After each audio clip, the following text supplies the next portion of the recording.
필름스다 분위기가 오르기 지대소리 강해범 지대소리 강해범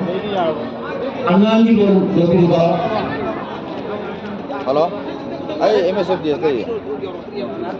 오케이 sama koy lahir sendiri lagi hadir pani bunjabala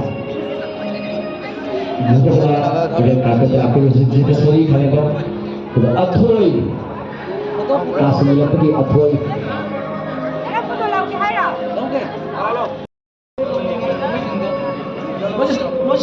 हजरसे खादा background की music का हजर बतून सिमसी शेर साबिर का दुगो दीप सिनाम म्यूजिक दुगो याला ना कोई साइलेंस होता है मास्टर लंगमान फिल्म सिदा नुंगाई का बांग हेना लोई नुंगाई हाइदी फिल्म सिदा तोमिनरिबा मेंबर सिंगु लोइना हाइदी फैमिली दौना सु लोइना रे हाइदी एक्टिंग बावात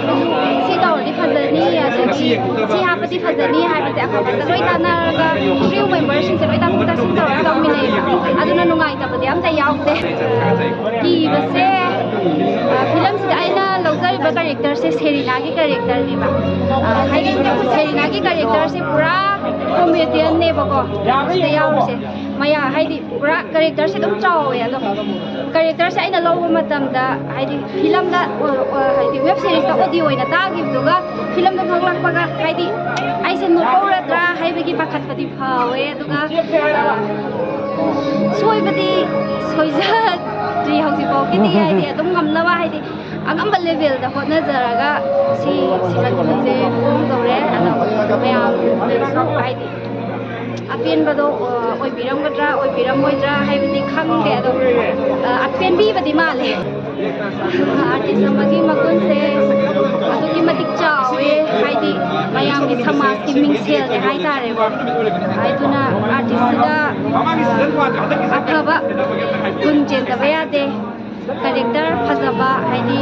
डिसिप्लिन लैबा अदुम्बा हाइजनिगे तनु